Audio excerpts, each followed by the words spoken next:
Sampurasun nempangkeun wastapun ti Urmatua ti kelas 11 MIPA 3. Di dieu simkuring bade nyampekeun biantara ngeunaan Sumpah Pemuda.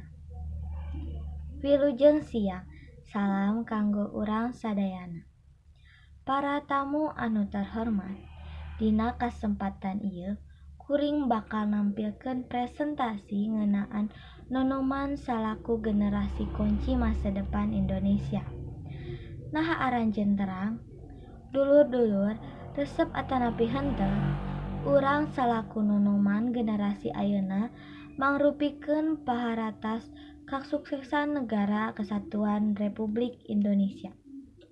Sapertos pemuda-pemudi di zaman sateu acan merdeka, aranjeunna mangrupikeun generasi anu nangtoskeun Indonesia dina zamanna.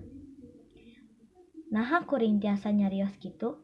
Ieu mangrupikeun bukti pikeun perjuangan aranjeunna nyiptakeun Ikrar Pemuda. Aranjeunna janji yen urang ngagaduhan hiji tanah air, hiji padarahan, sareng hiji bahasa Indonesia. Salajengna, janji aranjeunna diperjuangkeun ku ngadesek para pemimpin nagara pikeun ngumumkeun kemerdekaan. Aranjeunna bahkan nyulik Soekarno sareng Hatta karengas dengklok ngan ukur pikeun neken aranjeunna. Tanpa tindakan nonoman ieu, lansia ngan ngantosan janji kemerdekaan ti Jepang. Anu panginten teu dipikaterang pasti naha bakal dipasikeun atanapi henteu.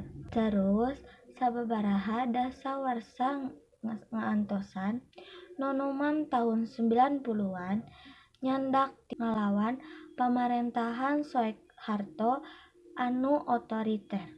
Zaman reformasi sareng demokrasi lahir berkat para nonoman.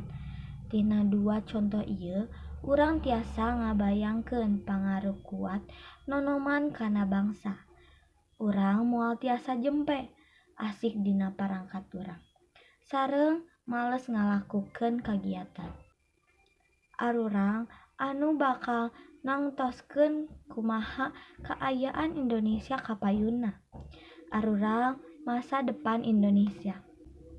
Sakitu anu kuring kedah carioskeun. Kirang langkung mangga dihampura. Hatur nuhun.